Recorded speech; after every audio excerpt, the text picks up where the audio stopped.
Actes chapitre 10. Nous allons prendre Actes chapitre 10.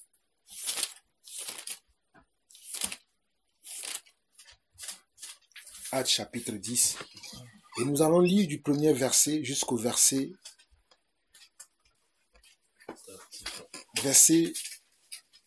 8. Actes chapitre 10 du verset 1 au verset 8.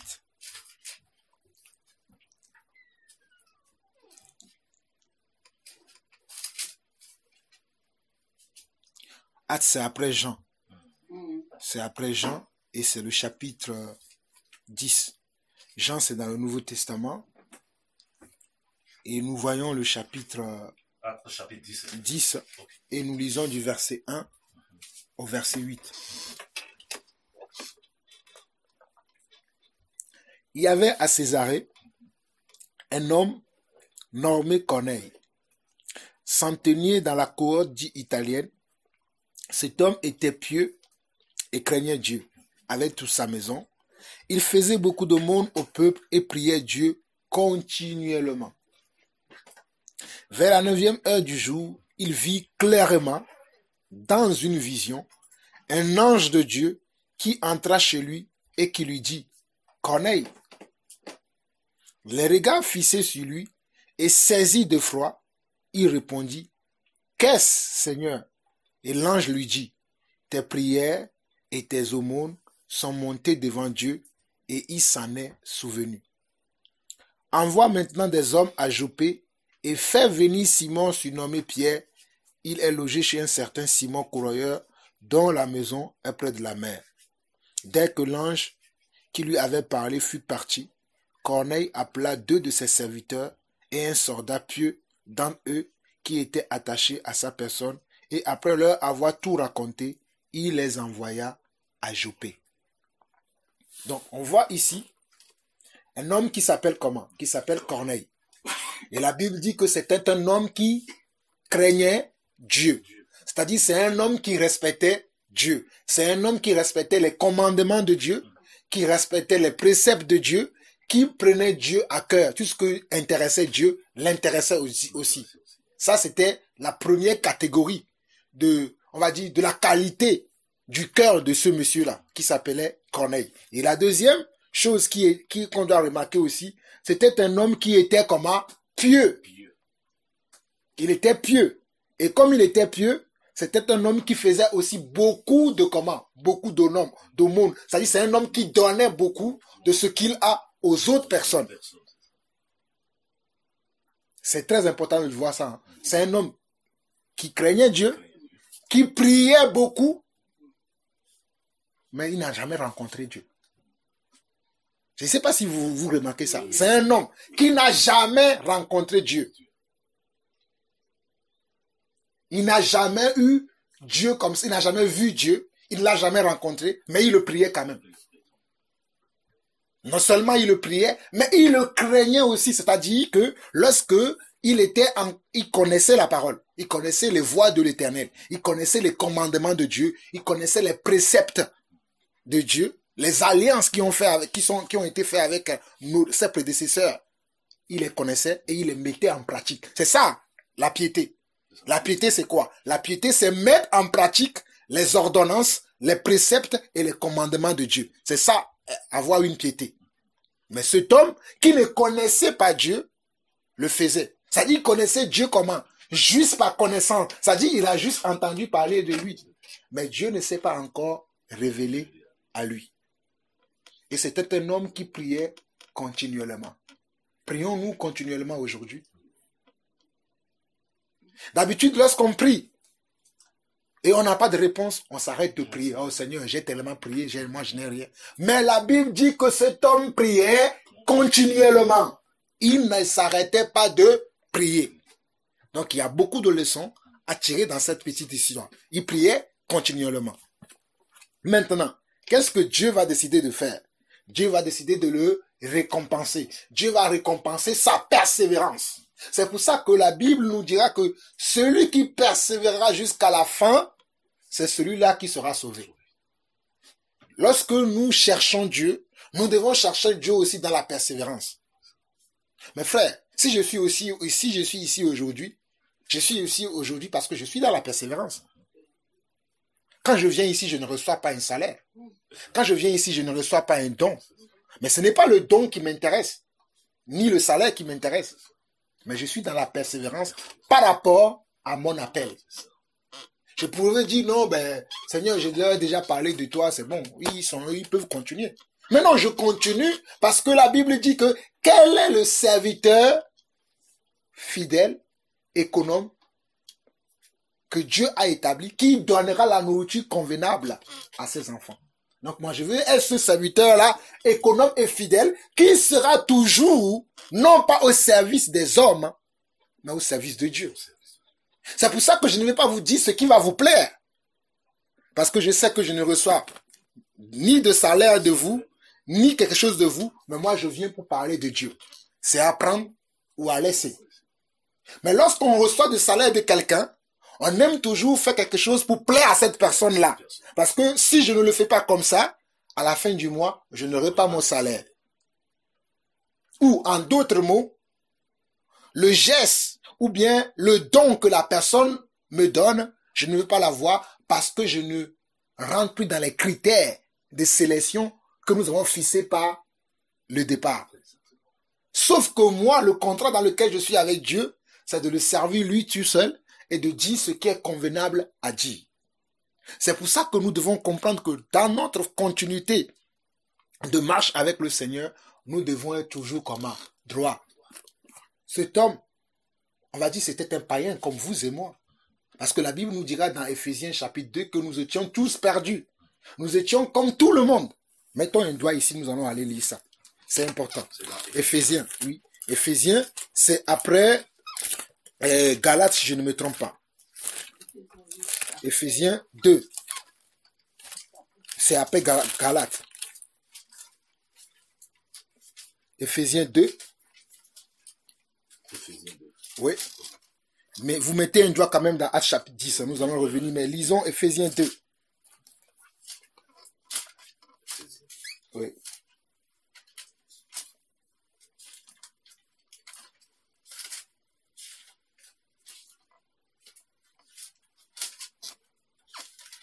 Et chapitre combien? Éphésiens chapitre 2. Oui. Nous lisons du verset 1 au verset 5. Il dit, vous étiez morts par vos offenses et par vos péchés, dans lesquels vous marchiez autrefois, selon le train de ce monde, selon le prince de la puissance de l'air, de l'esprit qui agit maintenant dans les fils de la rébellion. Vous étiez, parce que c'est Paul qui écrivait aux chrétiens d'Éphèse. Comme si moi qui habite à Évry, je peux vous écrire à vous qui habitez Malesherbes, je vous écris une lettre et je vais dire, vous savez que nous étions tous morts par nos offenses et par nos péchés, dans lesquels nous marchions autrefois, selon le train de ce monde, le prince de la puissance de l'air, de l'esprit qui agit maintenant dans les fils de la rébellion. Pour Dieu, tout ce que nous voyons dans le monde, toutes les personnes qui ne connaissent pas Christ sont comment? Sont des pécheurs. Parce que c'est en Christ que nos péchés sont lavés. C'est en Christ que nos péchés sont effacés. C'est en Christ que Dieu nous voit comme des personnes saintes. Sans Christ, nous sommes comment? Des personnes pécheurs. Des personnes qui ne connaissent pas Dieu. Des personnes qui vont aller à l'abattoir. Mais avec Christ, ce n'est plus la même donnée. Ce n'est plus la même chose. Donc Paul dira ici que vous étiez tous morts par vos offenses et par vos péchés, dans lesquels vous marchiez autrefois, selon le train de ce monde. Et chacun d'entre nous, vous savez, selon le train de ce monde, nous avons envie de marcher comme les gens de ce monde.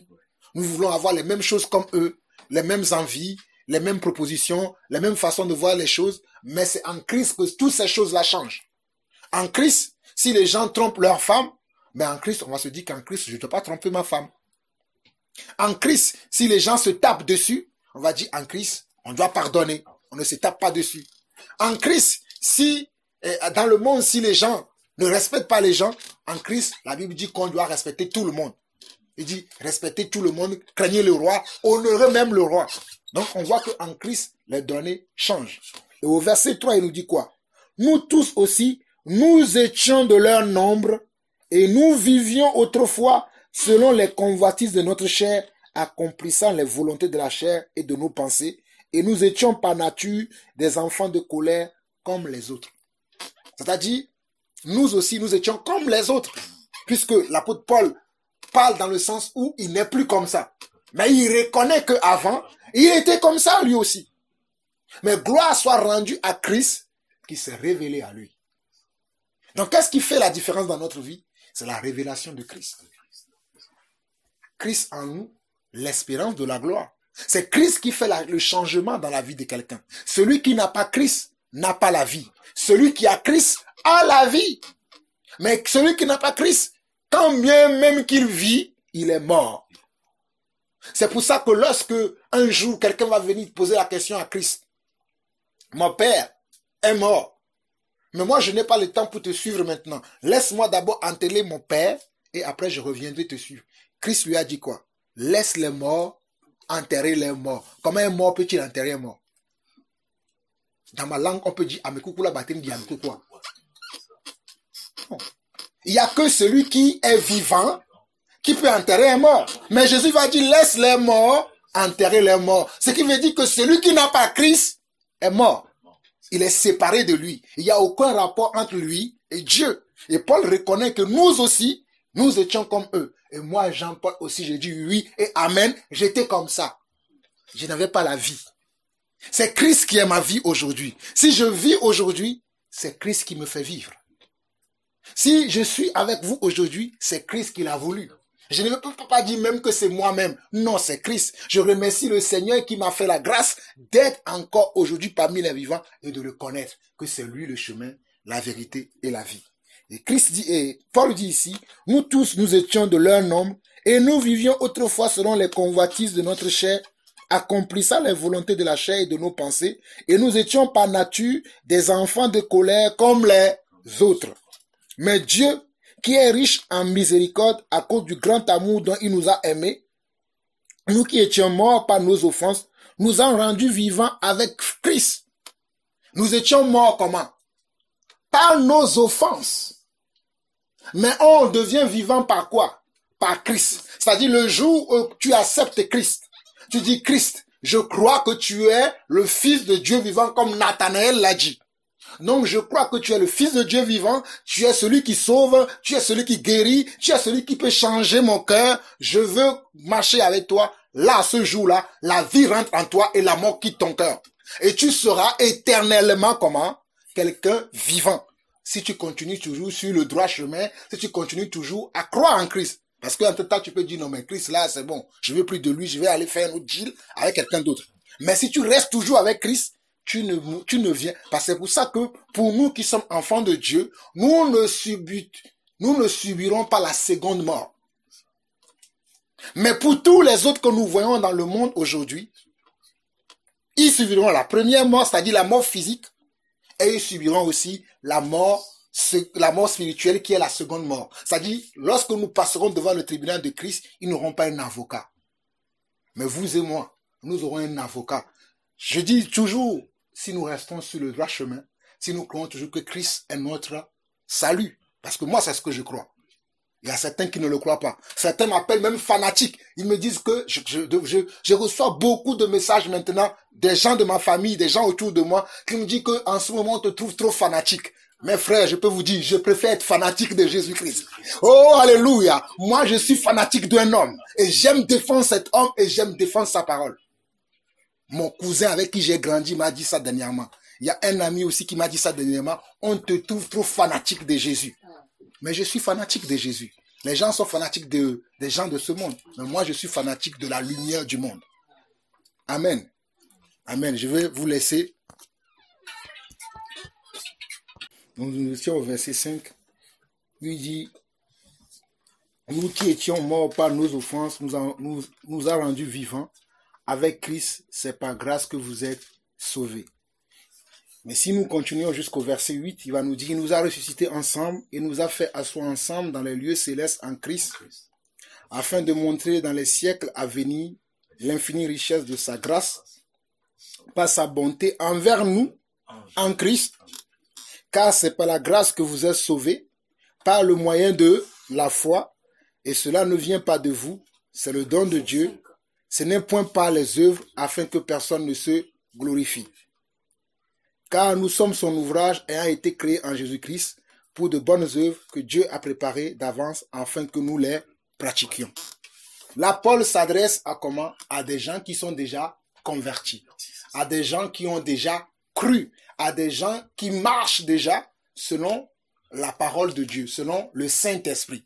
Il va leur dire ce privilège que nous avons, cette grâce que nous avons, cette capacité que Dieu nous donne lorsque nous devenons enfants de Dieu. Et c'est une belle lettre, hein, parce que nous voyons bien qu'il nous dit que, quand nous lisons à partir du verset 6 au verset 10, il dit, il nous a ressuscités ensemble. C'est pour cela que je me permettais tout à l'heure de dire que lorsqu'on vient en Christ, c'est-à-dire même la résurrection pour laquelle nous croyons, selon 1 Thessaloniciens chapitre 4, selon Apocalypse, selon le livre de Jean, selon Matthieu, nous croyons à la résurrection, même selon Corinthiens, nous croyons à la résurrection des morts. Mais cette résurrection, nous l'avons déjà vécue au fait. Spirituellement, c'est déjà fait. Mais physiquement, ça va se faire un jour. Mais spirituellement, c'est déjà fait parce qu'il est écrit ici, il nous a ressuscités ensemble. Donc la résurrection que nous attendons selon 1 Thessaloniciens chapitre 4, où la Bible dit que en un signal donné à la trompette, au son de la trompette, comme Apocalypse le dit, que les morts en Christ ressusciteront en premier. C'est de ça que l'apôtre parle ici. Et nous, les vivants, nous serons enlevés avec le Seigneur dans les airs. Mais c'est ça. C'est déjà passé. Mais c'est déjà passé déjà dans le spirituel. Mais dans le physique, c'est pas encore passé. Mais Dieu a déterminé un temps où cela va passer. Mais c'est ça qui est intéressant ici où l'apôtre Paul nous dit, il nous a fait ensemble avec Jésus-Christ, afin de montrer dans les siècles à venir l'infinie richesse de sa grâce par sa bonté envers nous. En comment? En Jésus-Christ. Car c'est par la grâce que vous êtes sauvés par le moyen de la foi. Qu'est-ce que j'ai fait? Je n'ai rien fait pour être sauvé. J'ai simplement cru à la personne de Jésus-Christ. Je n'ai rien payé.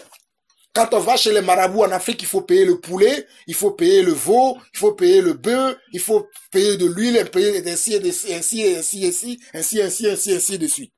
Dans le monde, quand tu veux voir quelqu'un, il faut ramener un cadeau pour la personne si tu veux avoir quelque chose. Mais devant Dieu, je n'ai rien amené, sauf que j'ai cru en lui. Je vais bien expliquer pour que vous compreniez ce que je suis en train de dire. Dans le monde, quand tu veux recevoir quelque chose de la part de quelqu'un, si tu veux que cela soit vite fait, il faut racheter la personne. Il faut amadouer la personne. Il faut séduire la personne. Mais qu'est-ce que moi j'ai? Quelle séduction j'ai donnée à Dieu? Moi qui étais un blasphémateur, moi qui étais un voleur, un menteur, je n'ai rien dans moi qui pouvait intéresser Dieu, qui pouvait séduire Dieu. Mais Dieu s'est quand même intéressé à moi. Et j'ai dit oui à son appel. J'ai dit merci Seigneur, je vais te suivre. Mais c'est quoi? Je n'ai rien payé. La seule chose que j'ai fait, c'est que j'ai cru. C'est ça, c'est pour ça qu'on nous dit que c'est par grâce que vous et moi, nous sommes sauvés. Et c'est une richesse que nous avons. Les autres n'ont pas ça. C'est pour ça que l'apôtre dit, afin de montrer dans les siècles à venir l'infinie richesse de sa grâce par sa bonté envers nous. C'est pour ça que quand quelqu'un m'appelle un fanatique, je ne suis pas outré. Je ne suis pas dit, mais je ne me dis pas, je ne cherche même pas à me défendre. Je dis merci. Parce que je ne suis pas fanatique. Pour moi, c'est une richesse que j'ai, que lui n'a pas. Lui, il est pauvre. Il pense qu'il est riche, mais il est pauvre. Je ne parle pas en termes de combien d'euros tu as sur ton compte. Hein. Je parle en termes enfin, j'espère que vous comprenez ce que je dis. Je parle en termes de spiritualité, de force spirituelle. Dans le physique, les gens, ils peuvent dire, oui, ben, je suis plus riche que Jean-Paul, j'ai un compte à la Banque mondiale, j'ai un compte à la Banque populaire, à la Banque postale, à la BNP, à la Société Générale, j'ai plusieurs comptes, j'ai plusieurs maisons, j'ai plusieurs voitures, et c'est vrai. Quand on va nous regarder, nous deux, on va dire, mais regarde comment il est, regarde lui. Attends. Mais dans la parole, on dit, Dieu a choisi les choses que le monde méprise, les choses que le monde ne considère pas.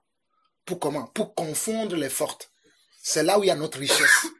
C'est là où nous, ce que nous avons, que les autres n'ont pas. Et c'est là que les gens peuvent dire que nous sommes fous. Parce que comment quelqu'un qui n'a pas à manger, comment quelqu'un qui n'a pas des zéros sur son compte, il est joyeux. Il faut être fanatique pour faire ça. Moi, j'ai vu, quand monsieur Johnny Hallyday, il est mort, jusqu'aujourd'hui, il y a des gens qui font des concerts pour lui, qui vont sur sa tombe. Pourtant, il est mort. Mais pourtant, Johnny Hallyday n'a sauvé personne. Il a juste chanté ses conneries et les gens croient en lui. Mais moi, on ne veut pas que je croie en Jésus-Christ. Mes frères, je crierai haut et fort Jésus-Christ. Je parlerai haut fort de ce nom parce que c'est le nom qui nous a été donné. Oh, le seul nom. Oh, le seul nom qui nous a été donné du ciel. Le seul nom qui peut changer la vie de quelqu'un. C'est le nom de Jésus. Le seul nom qui peut libérer une famille. Le seul nom qui peut donner la joie. Le seul nom. Oh, les mots me manquent. Que Dieu puisse vous révéler la grandeur de ce nom. Des fois, on parle de ce nom, mais on ne sait pas. Dans le monde, c'est le seul nom qu'on utilise pour dire avant Jésus-Christ et après Jésus-Christ. On n'utilise aucun autre nom pour parler de ça. Même si les gens disent aujourd'hui que non, Jésus-Christ c'est un nom fabriqué, Jésus-Christ n'a jamais existé, peu importe ce que les gens disent. Mais pour nous, qui croyons, les gens peuvent parler, mais c'est gravé dans notre cœur. Dans notre conscience. Les gens peuvent parler. Tu sais que tu n'as même pas besoin de dire à quelqu'un, je sais.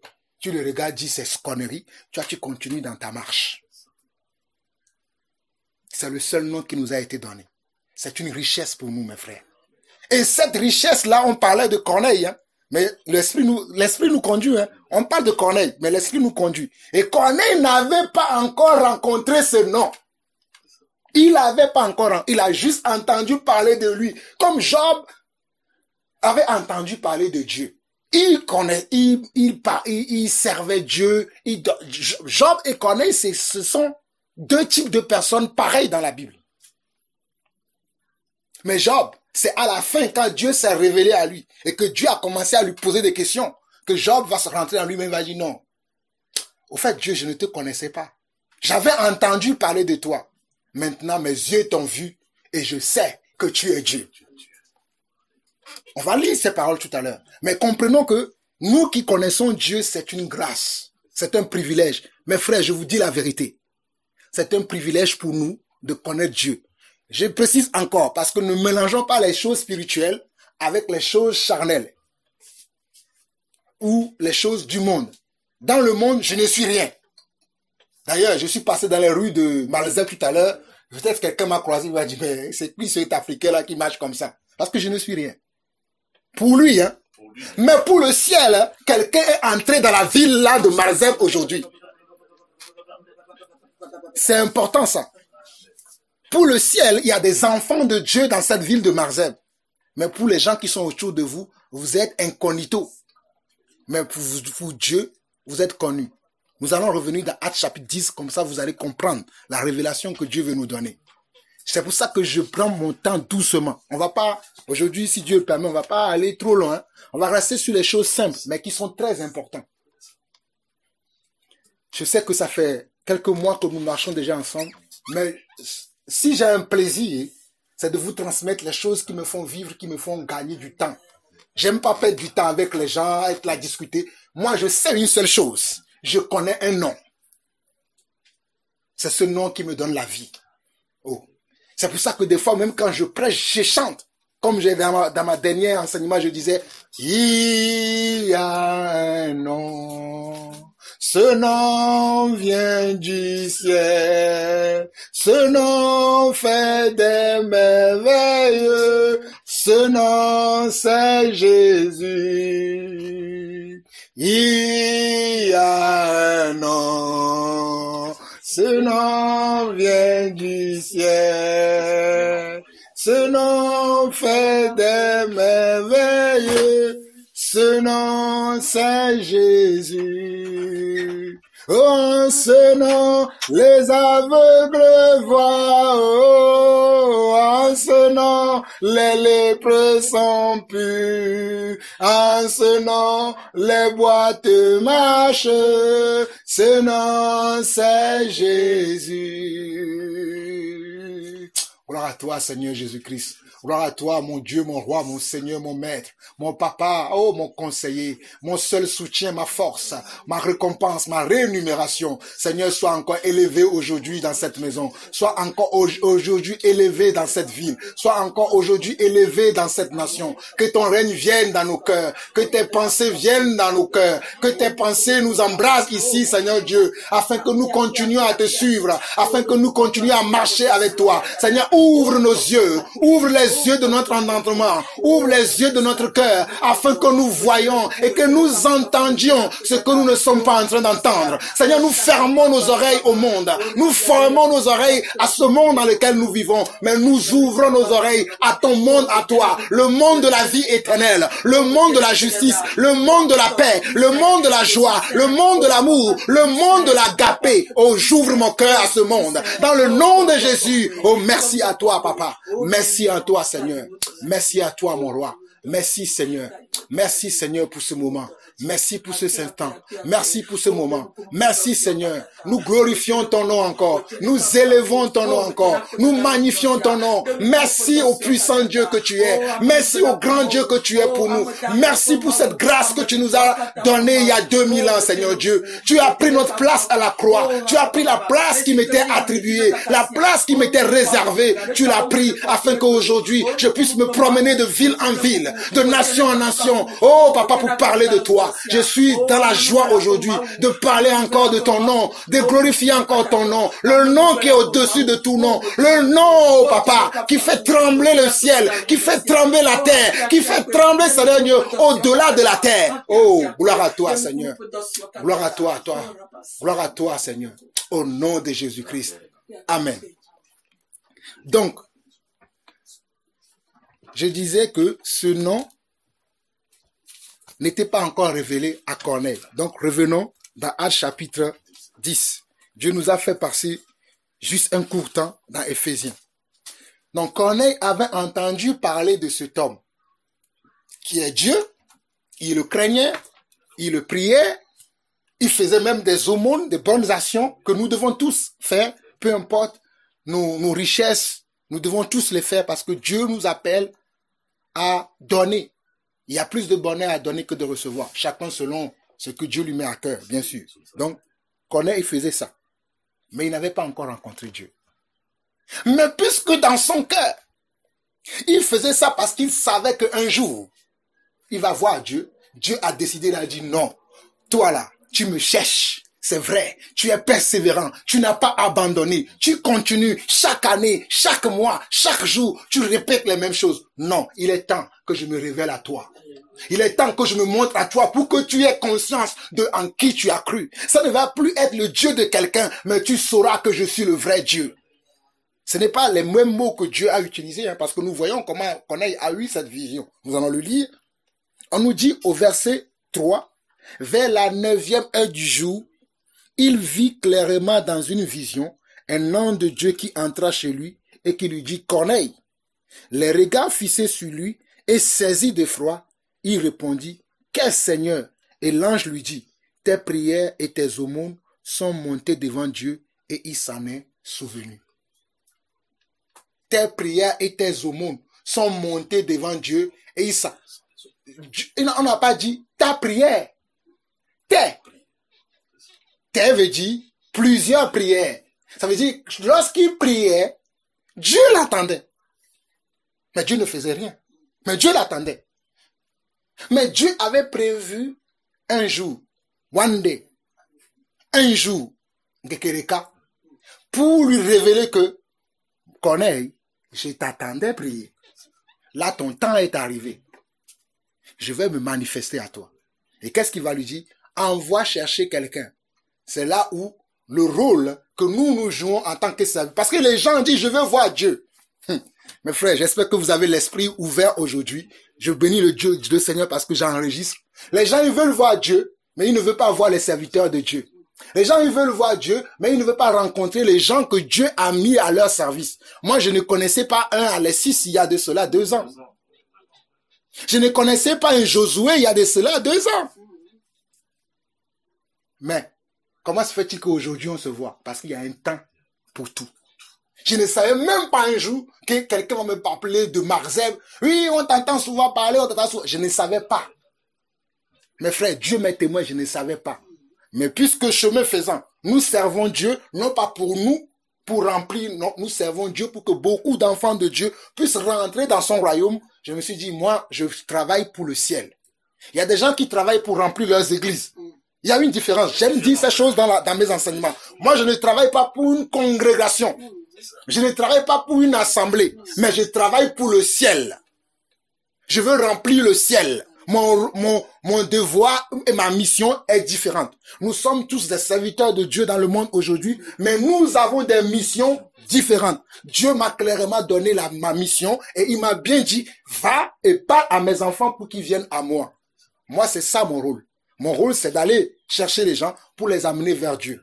Je ne suis pas Dieu, mais comme je connais, je disais ça dernièrement. Comment tu peux dire à quelqu'un, je vais en France. Je vais te montrer la France. Si toi-même, tu n'as jamais été en France.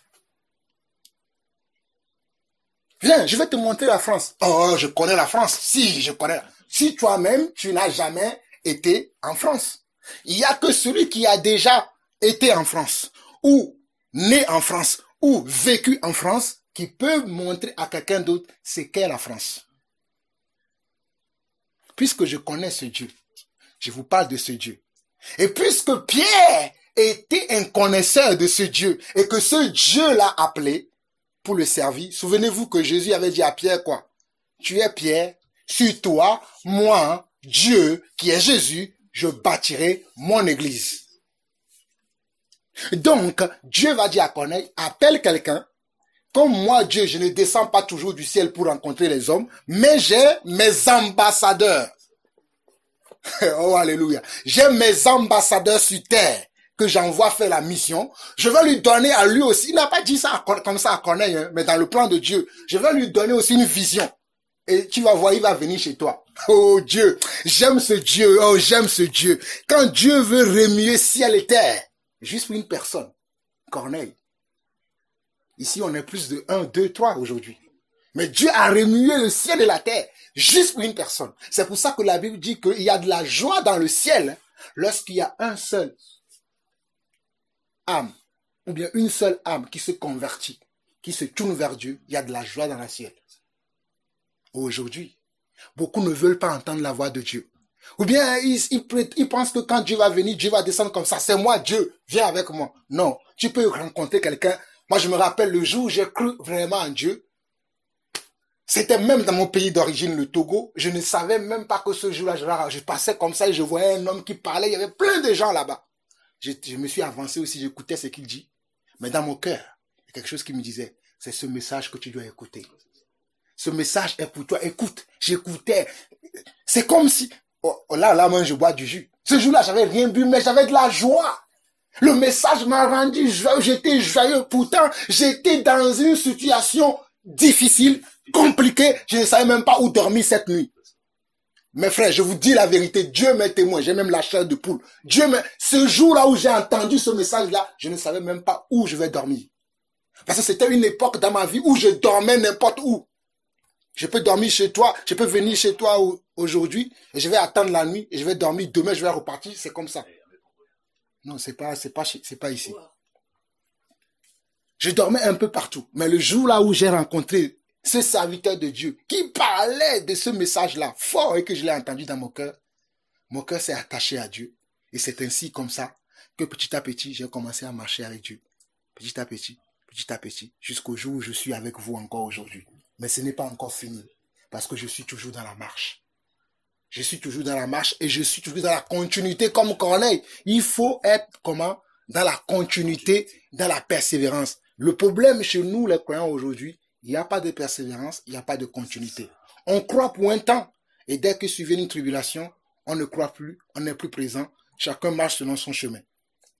Mais dans l'histoire de Corneille que nous voyons ici, Dieu a dit à Corneille, envoie à Joppé, je vais appeler quelqu'un qui va venir. Vous savez, dans la vision, Dieu n'a pas expliqué ce qui va se passer à Corneille. Parce que pourquoi j'ai pris cette histoire? Parce que ma soeur m'a posé une question j'ai fait tel songe. Elle nous a expliqué les songes. Elle a parlé des songes. Elle me dit, qu'est-ce que tu en penses? Je ne vais pas inventer. Pour dire, oh non, ma soeur, tu sais, ton songe là, ça veut dire ceci ou cela. Non. Parce que quand Corneille, j'aime cette histoire. On va la lire. Comme ça, vous allez comprendre pourquoi j'ai pris cette histoire. On va la lire jusqu'à la partie où Pierre a pris la parole. Donc, nous étions arrêtés au verset 8, où après que Corneille a raconté l'histoire à ses serviteurs, il a envoyé chercher, Pierre, non? On nous dit au verset 9, le lendemain, comme ils étaient en route et qu'ils approchaient de la ville, Pierre monta sur le toit vers la 6e heure pour prier. Pierre aussi va monter pour prier. Comme d'habitude, lui aussi, priait continuellement. Ok. Il eut faim et il voulut manger. Pendant qu'on lui préparait à manger, il tomba en extase.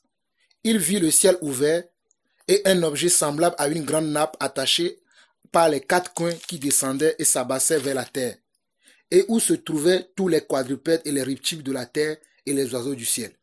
Et une voix lui dit, lève-toi, tue et mange. Mais Pierre dit, non Seigneur, car je n'ai jamais rien mangé de souillé ni d'impur. Parce que à l'époque, c'était interdit de manger les animaux impurs. Et la vision que Corneille avait eue, la vision que Pierre avait eue, c'était une vision avec les animaux impurs. Alors que dans la vision, les animaux impurs représentaient comment? Représentaient Corneille, parce que Corneille était italien. Et Italien, c'est un Romain qui n'avait pas l'alliance comme Pierre qui était juif, qui était hébreu, qui avait l'alliance du Seigneur.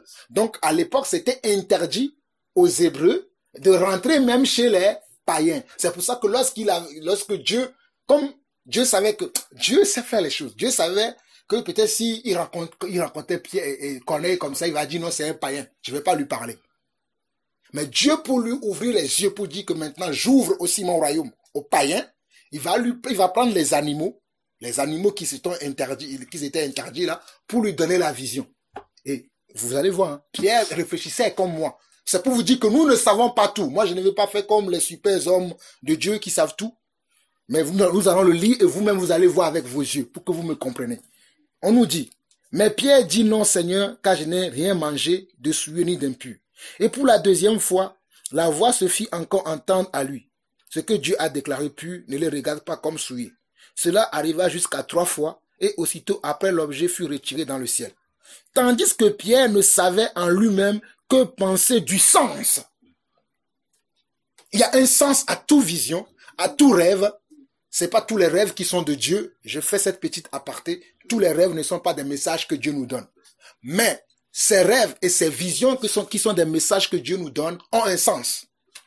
Ils ont un sens très spécifique. Mais ici, on nous fait comprendre que tandis que Pierre ne savait en lui-même que penser du sens de la vision qu'il avait eue, voici, les hommes envoyés par Corneille, s'étant mis en quête de la maison de Simon, se présentèrent à la porte et demandaient à haute voix si c'était là que logeait Simon, surnommé Pierre. Et comme Pierre réfléchissait à la vision, c'est-à-dire Pierre n'avait même pas encore fini de penser, oh Seigneur, cette vision me trouble. Qu'est-ce que cela veut dire? Il n'avait même pas encore fini, parce qu'il était encore sur le point de réfléchir. Mais les hommes que Corneille a envoyés sont déjà arrivés au lieu où lui il habitait, pour le chercher, pour le ramener chez Corneille. Donc on nous dit, et comme Pierre réfléchissait à la vision, l'Esprit lui dit, voici 3 hommes te demandent. Qui a parlé ici? Ce n'est pas Pierre lui-même qui a dit, bon non, c'est l'Esprit qui a parlé. L'Esprit de Dieu qui a parlé. Comme quoi on doit être ouvert toujours à l'Esprit de Dieu. L'Esprit lui dit, il y a 3 hommes qui vont cogner à ta porte. Va avec eux. Et on nous dit verset 20. Lève-toi, descends et pars avec eux sans hésiter, car c'est moi qui les ai envoyés. Dieu ne lui a pas expliqué la vision. Il lui a simplement dit, moi j'aime Dieu. Dieu agit étape par étape. Étape par Dieu est un Dieu de précision. Suivons-le simplement pas à pas. Mais il agit étape par étape. Il va dire, il y a ces hommes qui vont arriver, suis-les. Alors que Pierre, lui, il veut comprendre une vision. Dieu ne se soucie pas de lui expliquer, il dit simplement, ouvre la porte, il y a des hommes qui vont arriver, suis-les. Ok, lisons nous-mêmes, nous allons découvrir. Verset 21. Pierre donc descendit et dit à ces hommes, voici, je suis celui que vous cherchez. Quel est le motif qui vous amène? Il leur pose la question, comme on dit chez nous, Ebiamania. Il a demandé le pourquoi du comment, vous venez chez moi. Ok. Il répondit, Corneille, centenier, homme juste et craignant Dieu, et de qui toute la maison des Juifs rend un bon témoignage, a été divinement averti par un saint, ange de faire venir dans sa maison et d'entendre tes paroles. Ok. Pierre donc les fit entrer et les logea. Pierre a dit, ah bon, on vous a envoyé me chercher. Ok. Pourquoi Pierre a dit ok? Parce que le Saint-Esprit l'a d'abord parlé. Des hommes vont arriver, va avec eux. Donc lui, il obéit à comment? Au Saint-Esprit. Il n'obéit pas aux hommes, mais il obéit au Saint-Esprit. Cette partie-là, je veux vraiment que vous le compreniez. Il n'obéit pas aux hommes, mais c'est avant que les hommes n'arrivent, le Saint-Esprit a dit, des hommes vont arriver, suis-les. Ok. Il les a logés. Le lendemain, il se leva et partit avec eux. Quelques-uns des frères de Jopé l'accompagnèrent. Ils arrivèrent à Césarée le jour suivant. Donc ça veut dire que de chez Corneille pour aller chez Pierre, il y a un jour de transport, un jour de marche, on va dire, un jour de décalage. Ok. Ils arrivaient à Césarée le jour suivant. Corneille les entendait et avait invité ses parents et ses intimes. C'est-à-dire, Corneille a invité ses parents et ses amis parce qu'il veut rencontrer comment? Un ambassadeur de Dieu, un envoyé de Dieu, un serviteur de Dieu, un loin de Dieu. Donc, il ne voulait pas le recevoir tout seul, mais il a invité des amis. Très bientôt, j'irai en Belgique. J'ai déjà des frères et des sœurs en Belgique qui nous suivent, que j'enseigne déjà. Mais la maison qui nous accueille là-bas en Belgique, dernièrement, quand je parlais avec la sœur, elle m'a dit non, mon frère, la prochaine fois quand tu vas venir, je vais inviter d'autres personnes. Je ne veux plus qu'on soit que nous, mais je vais inviter aussi d'autres personnes pour que d'autres personnes aussi viennent écouter ce que tu vas dire. C'est la même chose que Corneille a fait ici. C'est pour ça que je vous dis que ma mission, elle est différente. Là, les gens aujourd'hui dans le monde, eux, ils cherchent à créer des bâtiments, des églises. Moi, je cherche à rencontrer des gens et à leur parler de Dieu. Moi, ma mission s'arrête là. Après, je ne vais pas vous dire, venez dans mon église. Non, j'ai pas d'église. L'église, c'est vous. Après, vous-même, vous devez savoir qu'est-ce que vous devez faire. Moi, je vais vous montrer simplement la voie. Nous allons le voir ici que Pierre a montré simplement la voie. Il n'a pas dit après, voici mon église. Non. Ceux qui font, chacun a sa mission. Je ne les critique pas, hein. Mais je précise les choses. Parce que souvent, les gens m'appellent, il est où ton église? Et quand je leur dis, j'ai pas d'église, ils sont étonnés. Ils disent, mais comment t'as pas d'église? Je dis, mais oui, j'ai pas d'église. Ils disent, mais comment tu prêches, t'as pas d'église? Je dis, non, l'église, c'est vous. Oh, c'est quelle doctrine ça? Non, je suis dans les doctrines des apôtres. Je n'ai pas d'église. L'église, c'est les hommes qui m'écoutent. Ok. Au verset 25, on nous dit que lorsque Pierre entra, Corneille qui était allé au devant de lui, tomba à ses pieds et se prosterna. Mais Pierre se releva en disant, lève-toi, moi aussi, je suis un homme. Ce qu'on ne voit pas faire aujourd'hui, c'est que beaucoup de serviteurs de Dieu ne laissent les gens aujourd'hui les adorer comme s'ils étaient Dieu, alors que nous devons adorer le Créateur, et non pas nous qui sommes des créatures. Bon, je ferme encore cette petite parenthèse. Et en conversant avec lui, il entra et trouva beaucoup de personnes réunies. Qu'est-ce que Corneille a dit à Pierre? Il a simplement dit à Pierre, d'ailleurs on va le lire, verset 28, vous savez l'heure dit-il défend. Et en conversant avec lui, il entra, trouva beaucoup de personnes réunies. Donc Pierre ne savait pas ce qu'il a fait dans la maison. Il ne savait pas, simplement Corneille lui a dit, bon, tu sais, j'ai eu une vision, et dans la vision, Dieu m'a dit que je dois te faire venir. Donc Pierre va comprendre, ah, voici pourquoi moi aussi j'ai eu une vision. Sur le même champ, hein, tout ça va être compris dans sa tête. Ah, ok, la vision que j'ai eue, ça a un rapport avec Corneille. Bon, comme je ne comprenais pas, je réfléchissais beaucoup. Dieu, il a dit, va simplement. Là, il comprend. Qu'est-ce qu'il doit faire? Il sait qu'il est simplement un serviteur de Dieu. Lui, il doit parler. Bon, il rentre. Il ouvre sa bouche. Qu'est-ce qu'il dit? Il parle de Dieu. Il n'a pas d'autre chose. Hein. Voyez vous-même. Il dit, verset 28. Vous savez l'heure, dit-il, qu'il est défendu à un juif de se lier avec un étranger ou d'entrer chez lui. Mais Dieu m'a appris à ne regarder aucun homme comme souillé et impur. Ce qui veut dire qu'il a compris la vision qu'il a eue. Mais il vient de le comprendre. Au préalablement, il ne comprenait pas. Il vient de le comprendre selon les séries de situations qui se sont posées. C'est pour ça que je me suis permis tout à l'heure que je ne peux pas expliquer les rêves de la sœur s'il n'y a pas des séries d'occasions qui se posent pour que ça soit clair pour moi. Sinon, je vais lui dire, ça veut dire A, ça veut dire B, ça veut dire C, ça sera un mensonge. Et moi, je crains Dieu. Je ne vais pas faire comme les superstars qui savent tout. Je remercie le Seigneur pour ce que je sais. Je le remercie aussi pour ce que je ne sais pas. Nous avançons. C'est pourquoi je n'ai pas eu d'objection à venir puisque vous m'avez appelé. Je vous demande donc pour quel motif vous m'avez envoyé chercher. Suivez attentivement. Il a expliqué le contenu de son cœur. Maintenant, il leur demande pourquoi vous m'avez envoyé chercher. Ok.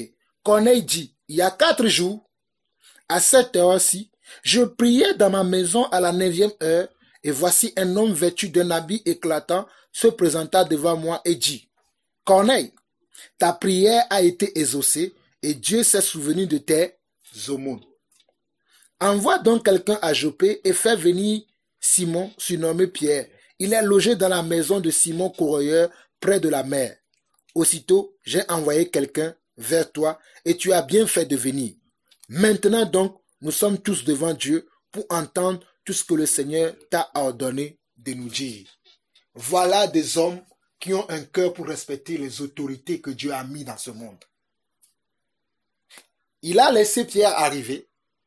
Pierre va poser la question, pourquoi tu m'as envoyé? Oh non, mais j'ai simplement vu une vision et Dieu m'a envoyé te chercher. Il pouvait dire, mais Corneille pouvait dire, moi je ne connais pas Pierre. Qui il est? Je vais l'inviter dans ma maison, il peut venir me tuer. Non, il a simplement suivi la voie de Dieu. Parce que Dieu veut se révéler à lui, mais Dieu va utiliser comment? Un homme. Les gens aujourd'hui ne respectent plus les aînés, ceux qui ont marché avec Dieu avant nous. Moi, j'aime beaucoup écouter les histoires avec les aînés. Oh, croyez-moi, j'aime beaucoup écouter, même des fois, même si je ne suis pas d'accord avec eux, j'écoute quand même. Parce que je me dis, cela me sera bénéfique pour demain. Je disais même ça à mon fils ce matin, que vous êtes heureux d'entendre des fois ces choses que vous écoutez. Parce que ce sont des choses qui vous serviront tôt ou tard. Mais aujourd'hui, dans le christianisme, les gens n'aiment plus écouter les aînés. Ils n'aiment plus écouter les anciens, ceux que Dieu a placés pour donner une direction à l'église. Non. Il y a un mouvement qui est créé dans le monde aujourd'hui, c'est que tout le monde peut lire la Bible et la comprendre. C'est faux. C'est archi faux. Tout le monde ne peut pas lire la Bible et la comprendre. En d'autres mots, Dieu n'aurait pu appeler les uns comme apôtres, prophètes, évangélistes, pasteurs et docteurs. Si tout le monde pouvait lire la Bible et la comprendre, pourquoi Dieu a choisi alors 12 apôtres? Dieu a fait exprès, quand bien même que le Saint-Esprit peut nous parler personnellement, parce que nous l'avons vu, que Dieu a parlé à Corneille, mais Dieu a aussi parlé à Pierre. Et Dieu a donné, en plus que Dieu a parlé à Pierre, Dieu a donné encore une mission à Pierre. Mais Corneille n'avait pas la même mission. Vous comprenez ce que je dis? On peut marcher tous ensemble, mais on n'a pas la même mission. On peut être né dans la même famille, manger le même pain, la même semoule, les mêmes pâtes, le même lait, boire le même lait, mais en grandissant, on n'a pas la même mission. Et nous tous sur cette terre, nous avons une mission. Frères et sœurs, moi je suis dans ma mission là. Je suis heureux d'être ici. Vous savez, je ne dis pas ça pour que la prochaine fois quand venez ici, que vous me prépariez à manger. Ce matin, je ne me suis pas levé très tôt, je me suis réveillé à 10 heures parce que je voulais me reposer. Mais mes enfants faisaient tellement de bruit parce qu'ils se sont réveillés tôt. Et quand je me suis réveillé, je les ai appelés, j'ai dit, mais vous savez pourquoi vous faites trop de bruit? Donc ça m'a pris du temps à parler avec eux. Donc je suis rentré dans l'histoire, à parler de mon histoire. Parce que j'aime faire ça, à parler avec mes enfants et leur parler de mon histoire et tout ça. Ça m'a pris du temps. Quand j'ai vu l'heure, mon épouse m'a dit, tu n'as même pas encore mangé. J'ai dit, ma soeur, ma nourriture, c'est c'est ma vie. Je dois aller parler à des gens parce que c'est un rendez-vous. Donc je suis venu ici, je n'ai même pas mangé. Ce n'est que j'ai pris une boîte de noix de cajou que j'ai mangé dans le train avant d'arriver ici. Je ne me suis pas soucié de manger. Parce que ma nourriture, c'est faire la volonté de Dieu. Et la volonté de Dieu, c'est que j'ouvre ma bouche et que je parle. Je ne savais même pas qu'en arrivant ici, je parlerais de Corneille. Parce que quand je suis arrivé ici, vous me voyez, j'étais en train de méditer. Parce que j'attends que Dieu me donne un message. Parce que moi, je dis toujours, je ne prépare pas des messages. Je laisse toujours le Saint-Esprit parler à son peuple. C'est à l'école qu'on prépare des cours. Nous allons parler de je ne sais pas ceci. Non, dans le royaume de Dieu, c'est le Saint-Esprit qui conduit son église. Je n'avais pas préparé un message. Quand bien même que dans le train, j'écoutais des messages, tout ça. Mais je n'ai pas préparé des messages parce que je fais confiance à l'Esprit qui m'a toujours conduit. On arrive, voici comment l'Esprit nous conduit. Ok. Maintenant, Pierre fait la même chose. Ils arrivent ici. Il pose la question, on lui répond. Et Pierre va maintenant commencer par parler. Au verset, maintenant, 34.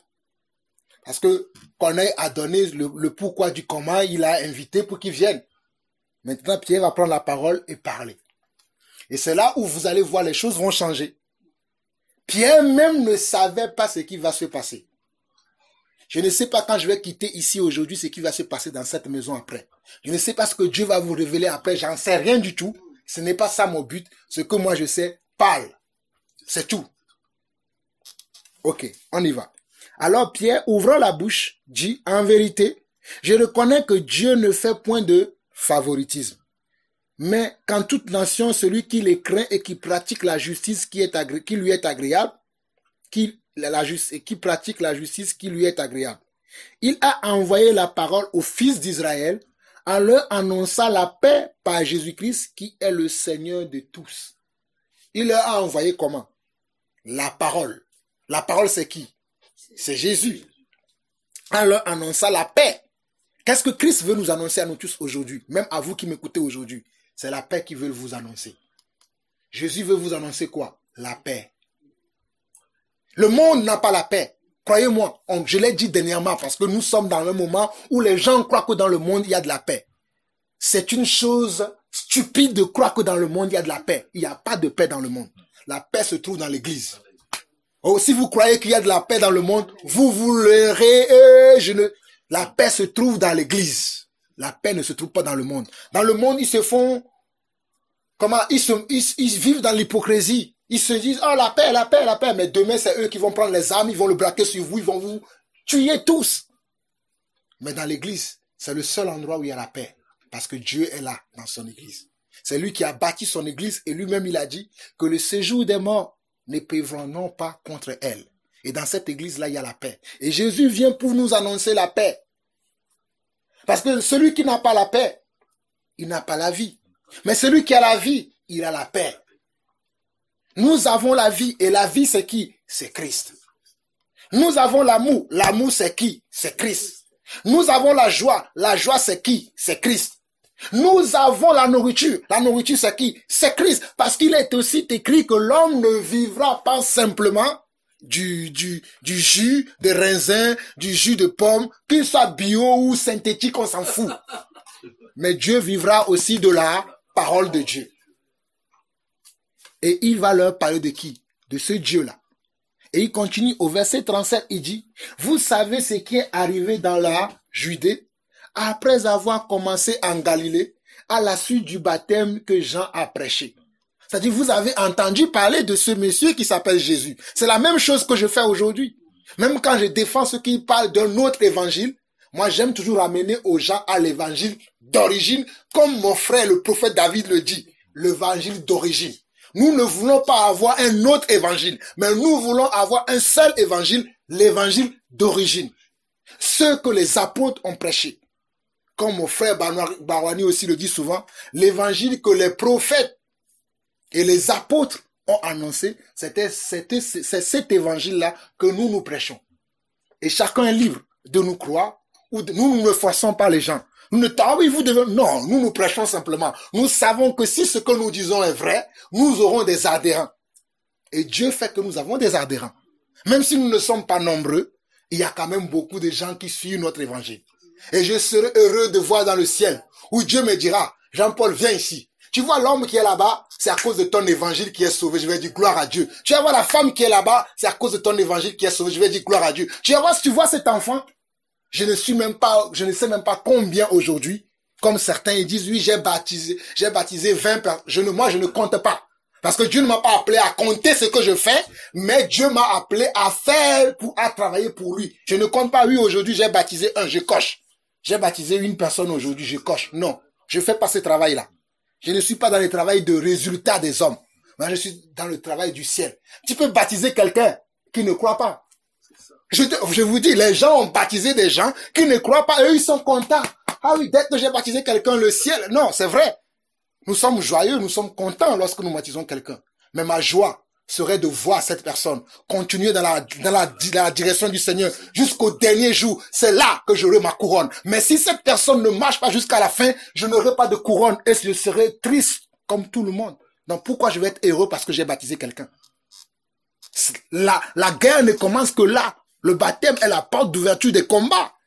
C'est là où Satan va dire, hey, tu t'es engagé à marcher avec Jésus parce que le baptême, c'est un engagement d'une bonne conscience.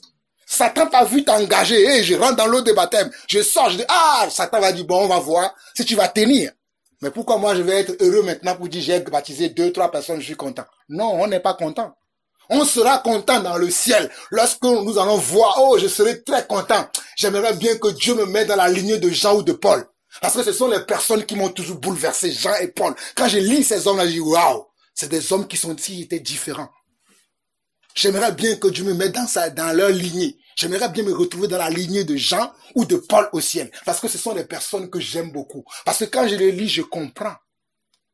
Et je me dis peut-être ma mission est similaire à leur mission. Parce que ce sont des gens qui ne s'intéressent. Ce sont des gens, il faut les suivre. Ils parlaient beaucoup de profondeur de ce qu'ils connaissaient. Ils étaient profonds dans ce qu'ils disaient. C'était très important. C'était très capital ce qu'ils disaient. Ils n'étaient pas des gens de surface. C'était des gens qui allaient à la profondeur des choses. Ils touchaient les cœurs des choses. Et moi, je veux être un prédicateur comme ça. Pas les prédicateurs de surface qui sont là à parler du pain, du tout, de n'importe quoi. Non. Nous, on veut parler des vraies choses. Comme mon frère Baron dit, les écailles de crocodile. On veut parler des choses qui sont vraiment très intéressantes dans la parole. Qui vont toucher vraiment le cœur. Parce que nous savons que Christ va revenir bientôt. Nous sommes à la fin des temps. Christ revient bientôt. Mais toi qui dis que tu es chrétien, toi qui dis que tu crois en Christ, toi qui dis que tu es disciple, comment l'as-tu reçu? En quel Dieu crois-tu? Quelle est la personnalité de ce Dieu auquel tu prétends appartenir? Beaucoup se disent aujourd'hui, oui, je suis chrétien parce que lui aussi lit la Bible comme nous. Beaucoup se disent aussi aujourd'hui chrétiens parce qu'ils font l'évangélisation, ils font des cantiques, ils chantent. Mais est-ce qu'ils connaissent réellement Dieu? Nous continuons la lecture, nous étions au verset 37. Vous savez, nous sommes presque arrivés à la fin. Hein. Vous savez ce qui était arrivé dans toute la Judée après avoir commencé en Galilée, à la suite du baptême que Jean a prêché. Vous savez comment Dieu a oint. Oh, j'aime cette partie. Vous savez comment Dieu a oint. Dieu oint toujours une personne. Dieu oint toujours quelqu'un et quand la personne est remplie d'onction, Dieu l'envoie. Je dis encore, Dieu oint toujours quelqu'un et quand la personne est remplie d'onction, il envoie afin qu'il libère les captifs, afin qu'il libère ceux qui sont opprimés, afin qu'il libère ceux qui sont sur l'emprise du malin. Si quelqu'un est sur l'emprise du malin aujourd'hui, même en écoutant juste ces messages, il reçoit sa délivrance totale, infinie, qui ne sera plus lié par quoi que ce soit, parce que la parole de Dieu est vraie. Ce n'est pas, nous ne prêchons pas simplement les gens qui parlent sans puissance. Nous prêchons une parole qui est avec puissance, qui va vous libérer réellement. Moi, je ne prêche pas une parole qui n'a pas de puissance. Je prêche une parole qui a la puissance. Moi, je ne suis pas la puissance, mais la parole que je prêche, c'est la puissance. C'est une puissance. C'est ça la puissance, c'est ça qui délivre les captifs, c'est ça qui sauve, c'est ça qui libère, c'est ça qui guérit. Quand tu écoutes déjà cette parole, elle te libère de tout fardeau, de toute oppression qui est sur ta vie, de toute deal que même les ennemis, les sorciers ont fait sur ta vie. Cette parole va te délivrer et c'est cette parole que nous prêchons. Nous prêchons la parole révélée. Nous ne prêchons pas une parole des hommes. Nous prêchons la parole révélée. Que chacun... Oh, alléluia. Merci Seigneur pour ta parole qui se confirme encore. Merci Seigneur parce que tu es Dieu véritable. Tu es le Dieu qui opère des miracles. Tu es le Dieu qui peut faire changer toutes choses. Nous te bénissons pour ta parole. Merci à toi encore, Papa. Oh, gloire à toi, Seigneur. Merci, Seigneur. Merci pour ta puissance qui se manifeste. Merci pour ta puissance qui se manifeste. Gloire à toi, mon Dieu. Je bénis ton nom encore aujourd'hui. Gloire à toi, Seigneur. Gloire à toi, Seigneur. Merci, Seigneur. Merci, Seigneur. Merci, Seigneur. Merci, Seigneur. Reçois la paix maintenant, ma soeur. Au nom de Jésus-Christ. La paix de Christ maintenant. Au nom de Jésus-Christ. Merci, Seigneur.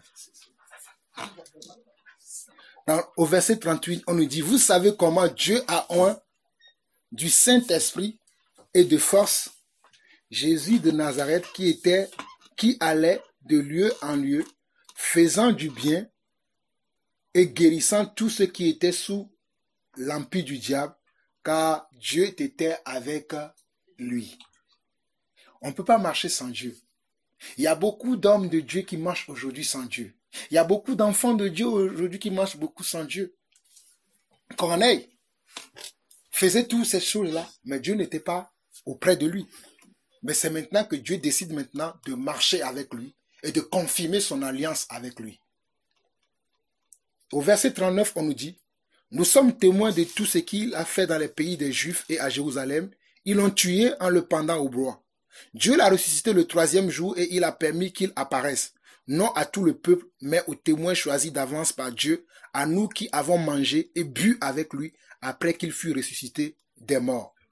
Et Jésus nous a ordonné de prêcher au peuple et d'attester que c'est lui qui a été établi par Dieu, juge des vivants et des morts. Mes frères, regardez ce qui a été écrit, hein. On nous dit, et Jésus nous a, comment? Ordonné. Tout à l'heure, je parlais que les gens m'appellent fanatique. Je ne suis pas un fanatique, je suis l'ordre qui m'a été ordonné du ciel. Cet ordre-là ne m'a pas été donné par des hommes. Cet ordre-là me vient du ciel. C'est Dieu qui m'a ordonné de parler de lui et de fermer la bouche à ceux qui disent que nous devons croire à d'autres personnes. Je ne me tairai pas, je continuerai à parler de Jésus et je ne revendiquerai que Jésus-Christ. Parce que c'est le seul nom qui nous a été donné. Il n'y a pas 2 noms qui nous a été révélés, ni 3 noms qui nous a été révélés, mais il y a un seul nom qui nous a été révélé. Le nom de Jésus-Christ. Yeshua HaMashiach. C'est le seul nom qui nous a été révélé. Et il continue. Tous les prophètes rendent quoi? Rendent de lui le témoignage que quiconque croit en lui reçoit par son nom le pardon des péchés. Même les prophètes qui ont existé avant Jésus-Christ ont rendu témoignage de lui. Et pourquoi on ne veut pas que Jean-Paul Lawson aujourd'hui ne rende pas témoignage de Jésus-Christ? On veut que je rende témoignage du pape. Le pape, il est qui? On veut que je rende témoignage de mon grand-père. Mon grand-père, qu'est-ce qu'il a fait? J'aime bien mon grand-père. Il s'appelle Samuel, c'est bien. Mais qu'est-ce qu'il a fait? Mais Jésus, là, c'est lui qui a fait que je suis en vie aujourd'hui. C'est lui qui a fait que vous et moi, nous sommes en vie et que nous nous entendons parler et que nous écoutons la parole de Dieu. C'est lui le chemin, la vérité. C'est lui le Dieu véritable. C'est lui la vie éternelle. C'est lui le pain de vie.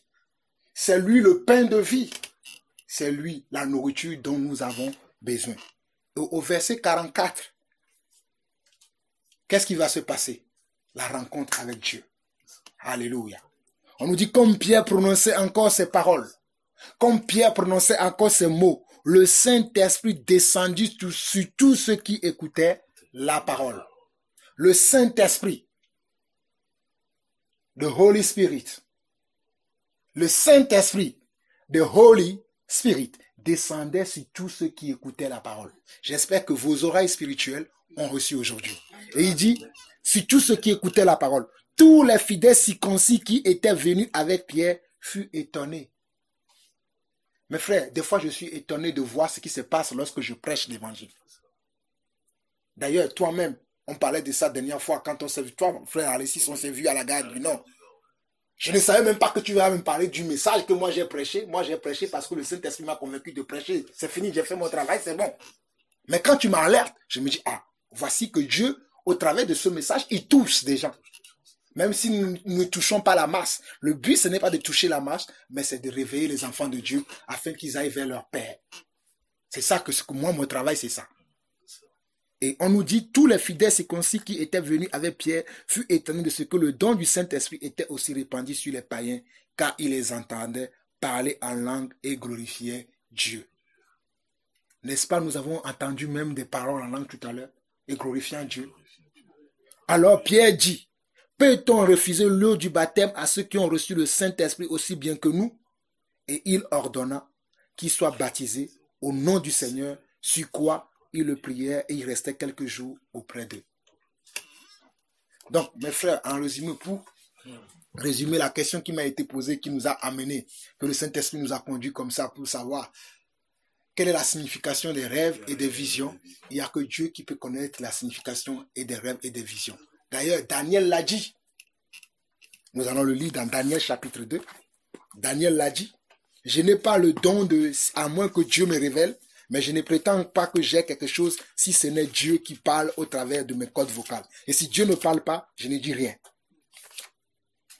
Daniel chapitre 2, le verset 19 au verset 23.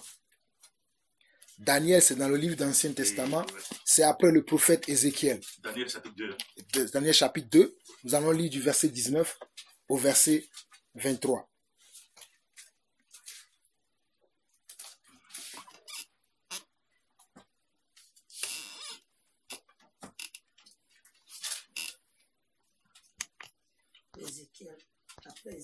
Après Ézéchiel, Daniel c'est après Ézéchiel. Mais nous trouvons le chapitre 2 et nous lisons du verset 19 au verset 23.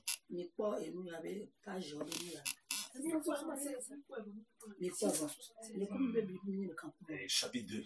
Chapitre 2, le verset 19 au verset 23. On nous dit...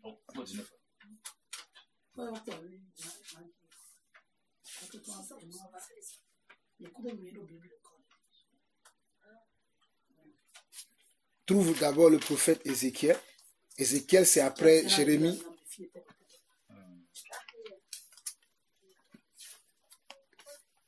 Tu trouves Jérémie, après Jérémie, il y a Ézéchiel. Après Ézéchiel, tu trouves Daniel. Et Daniel, maintenant, le chapitre 19. Chapitre 2, le verset 19.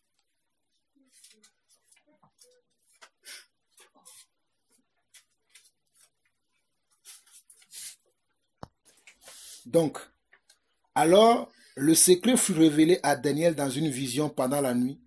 Et Daniel bénit le Dieu des cieux. Daniel prit la parole et dit, béni soit le nom de Dieu d'éternité en éternité. À lui appartiennent la sagesse et la force.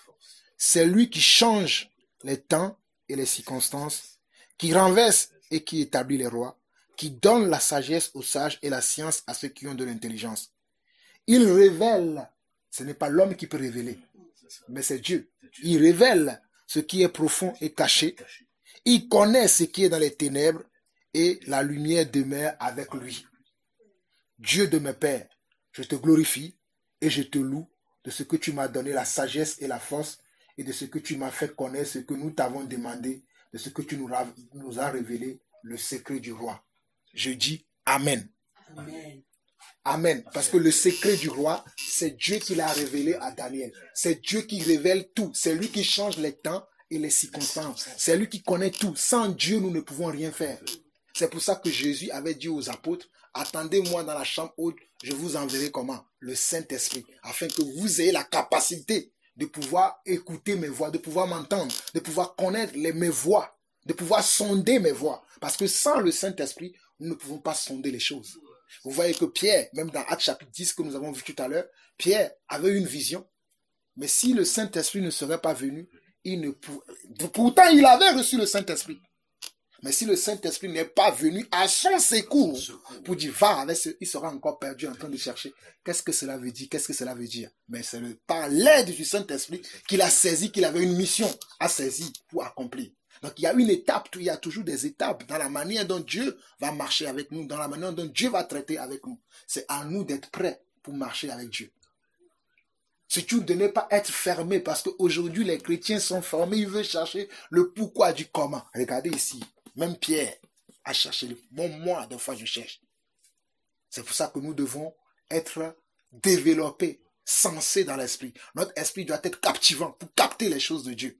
Les choses de Dieu ne se captent pas comme ça. Ils se captent par l'esprit. C'est pas par l'intelligence. À l'intelligence humaine, tu vas dire, mais c'est bizarre, ces choses-là. Mais si tu as l'esprit ouvert, tu vas capter ce que Dieu veut te montrer.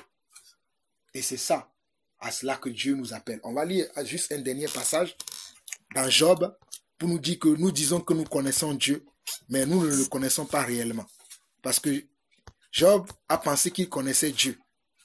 Job chapitre 40, nous allons lire du verset 1, sinon que le Saint-Esprit va nous faire arrêter. Mais je pense qu'on va aller jusqu'au chapitre 42 après. On nous dit, l'Éternel répondit à Job du milieu de la tempête et dit, parce qu'il y avait les amis de Job qui l'accablaient beaucoup, qui lui posaient beaucoup de questions, qui lui disaient souvent beaucoup de choses. Et Job aussi, peut-être dans son cœur, Job a commencé à avoir de l'amertume, des questionnements. Et Dieu a commencé à répondre aux questionnements de Job. Et Dieu dit, l'Éternel répondit à Job du milieu de la tempête et dit, « C'est un rein comme un vaillant homme. Je t'interrogerai et tu m'instruiras. Anéantiras-tu jusqu'à quand ma justice? Me condamneras-tu pour te donner droit? As-tu un bras comme celui de Dieu? » Pour les gens qui ne pensent pas que Dieu a un bras, nous pensons que Jésus-Christ est le bras de Dieu. Une voix tonnante comme la sienne. Orne-toi de magnificence et de grandeur. Rêve-toi de splendeur et de gloire. Repends les flots de ta colère et d'un regard abaisse les hautains. D'un regard humilie les hautains.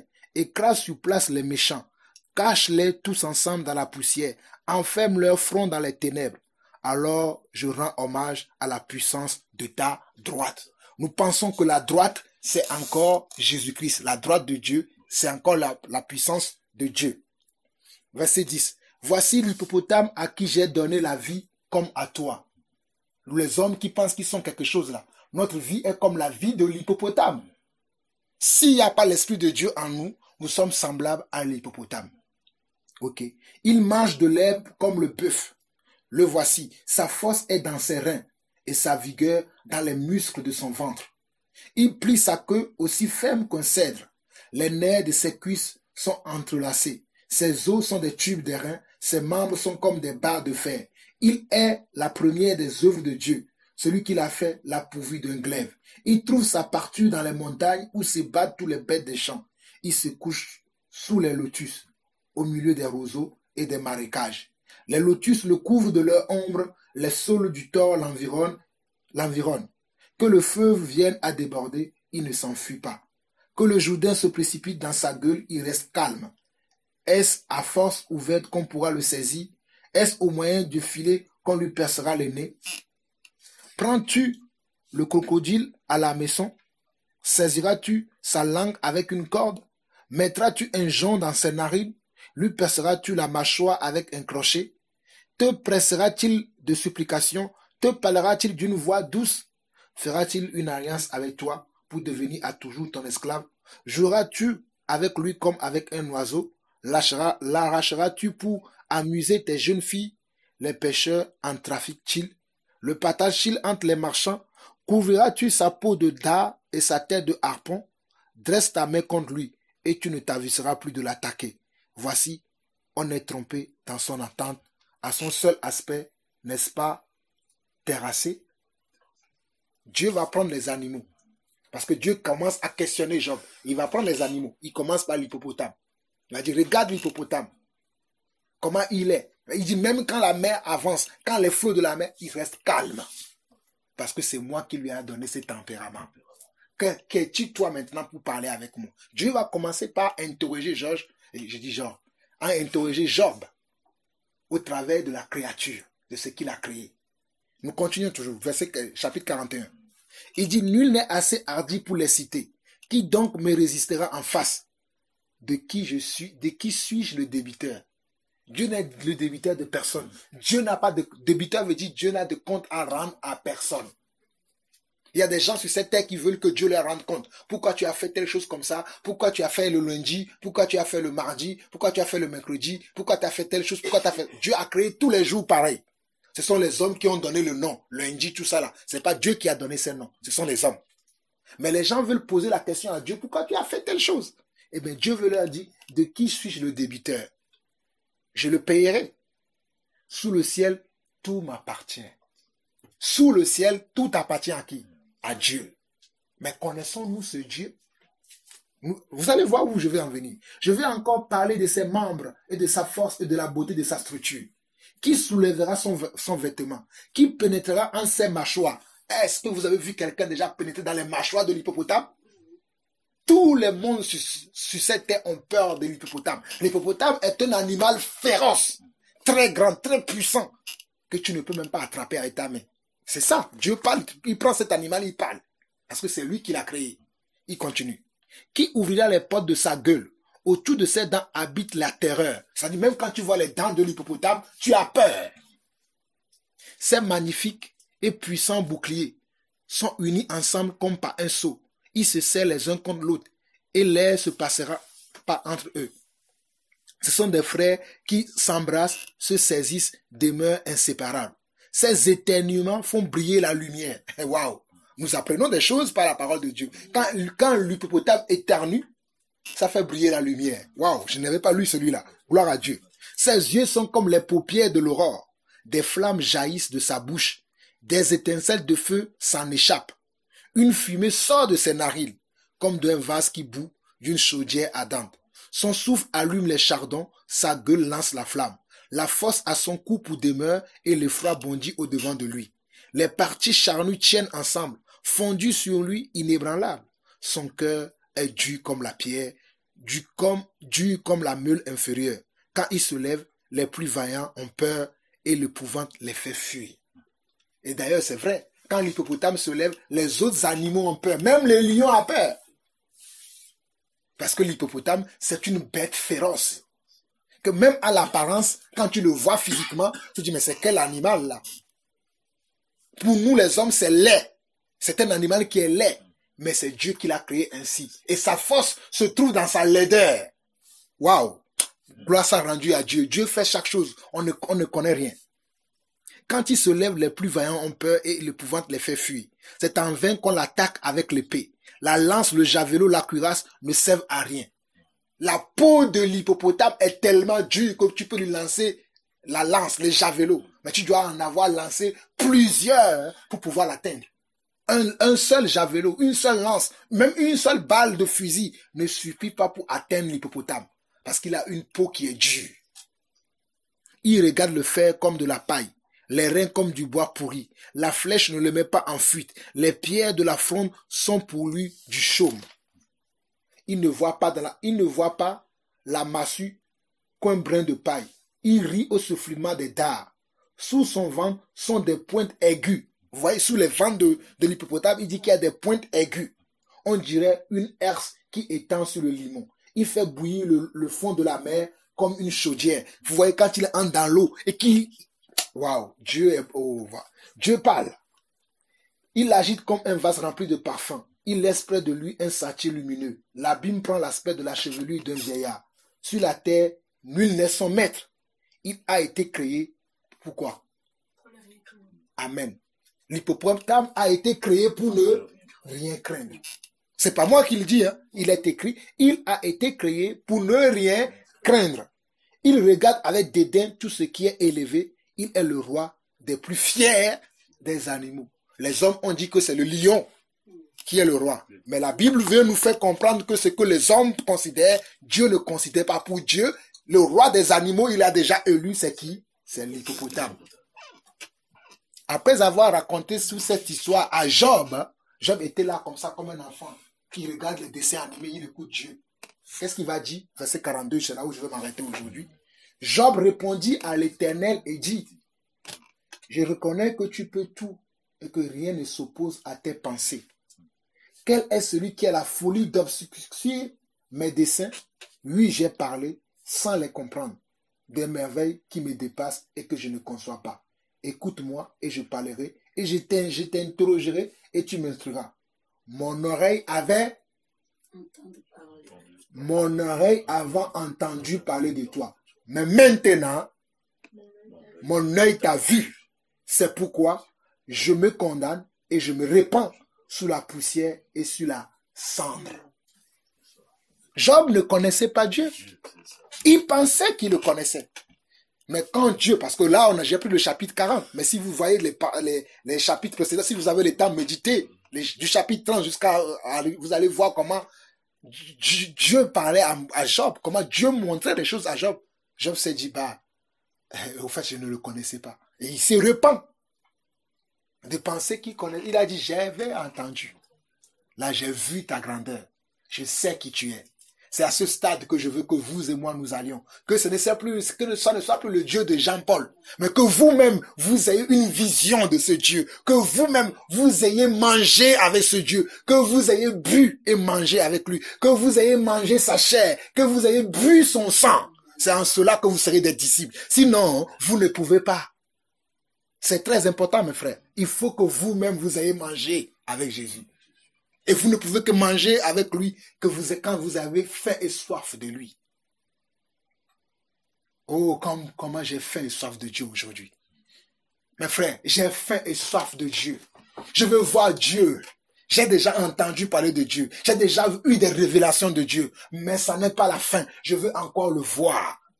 Parce que David dira qu'une minute à sa présence vaut mieux que 1000 ailleurs.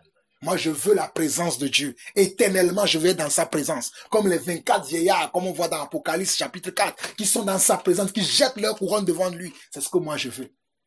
Je vais être tout le temps dans la présence de Dieu. Tout le temps, être avec Dieu, dans sa présence. Manger avec lui. Comme Job, là, il a dit, oh, mon oreille avait entendu parler de toi. Mais maintenant, mon œil t'a vu.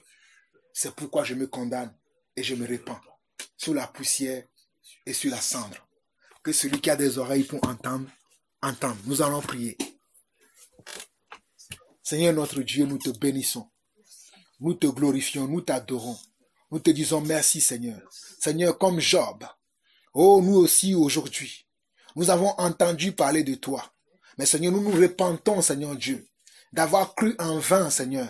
D'avoir pensé que le Dieu auquel nous croyons est un Dieu qui est semblable à un homme, est un Dieu qui est semblable à un animal, est un Dieu qui est semblable à une chose sur cette terre. Dieu, tu n'es pas semblable à une chose, tu n'es pas semblable à un homme, tu es égal à toi-même, tu te suffis à toi-même, tu es celui qui dit ce que tu es. Ô Seigneur, nous nous repentons d'avoir cru en vain, nous nous repentons d'avoir dit des propos insensés, des paroles qui n'ont pas de sens. Oh Papa, pardonne-nous Seigneur Dieu, pour nos paroles vaines, les propos vaines qui sont sortis de nos bouches, les pensées vaines que nous avons eu. Mais aujourd'hui, Papa, s'il te plaît, révèle-toi à nous comme tu t'es révélé à Job. Révèle-toi à nous comme tu t'es révélé à Corneille. Révèle-toi à nous comme tu t'es révélé à Pierre. Révèle-toi à nous comme tu t'es révélé aux apôtres. Révèle-toi à nous comme tu t'es révélé aux disciples, qui étaient sur la voie. Oh Papa, révèle-toi à nous. Révèle-toi à nous, Seigneur Dieu. Parce que nous cherchons tous les jours à te voir. Nous cherchons tous les jours à te rencontrer. Nous cherchons tous les jours à marcher avec toi. Nous cherchons tous les jours à voir ta face. Nous ne voulons pas voir la face d'un homme, mais nous voulons voir la face d'un Dieu. Oh Seigneur Dieu, révèle-toi à nous comme tu le veux. Si tu veux te révéler à nous, oh Seigneur Dieu, pas un homme, envoie-nous cet homme, Papa. Si tu veux te révéler à nous, Seigneur Dieu, pas un ange, envoie-nous cet ange, Seigneur Dieu. Mais nous voulons te rencontrer. Papa, je veux te rencontrer encore. Je veux te voir encore. Je veux manger avec toi. Je veux souper avec toi. Toi, le roi de Salem, le roi du ciel, celui qui est descendu sur terre, qui a apporté le pain et le vin devant, oh, mon ancêtre Abraham, et qui a mangé avec lui. Seigneur, viens souper, viens dîner avec quelqu'un d'entre nous, Seigneur Dieu. Tu dis dans le livre d'Apocalypse chapitre 3 que tu sonnes, tu tapes à la porte. Seigneur, voici nos cœurs sont ouverts pour toi. Nous ouvrons nos cœurs pour toi cet après-midi. Nous ouvrons nos cœurs pour toi cet après-midi. Viens souper avec nous. Viens manger avec nous. Oh, Papa, tu dis que celui qui ouvrira cette porte, tu rentreras chez lui. Aujourd'hui, Papa, je t'ouvre la porte de ma vie. Je t'ouvre la porte de mon cœur. Je t'ouvre la porte de mon intelligence. Je t'ouvre la porte de ma sagesse, Papa. J'en ai assez de réfléchir, mais je veux voir ta sagesse. Je veux voir ton intelligence se magnifier. Je veux voir, Seigneur Dieu, ce Dieu que tu es, que je n'arrive pas à comprendre. Révèle-toi à moi, Seigneur. Révèle-toi à mes frères ici présents aujourd'hui. Révèle-toi à mes sœurs ici présents aujourd'hui. Seigneur Dieu, même à mon départ, continue à se révéler à ton peuple, Papa. Seigneur, même si je ne suis pas là, toi tu es là, car tu as promis que tu seras avec nous jusqu'à la fin du monde, Seigneur Dieu. Je ne suis qu'un homme, mais toi tu es le Dieu véritable. Révèle-toi à ton peuple, Seigneur. Révèle-toi à ton peuple, Papa.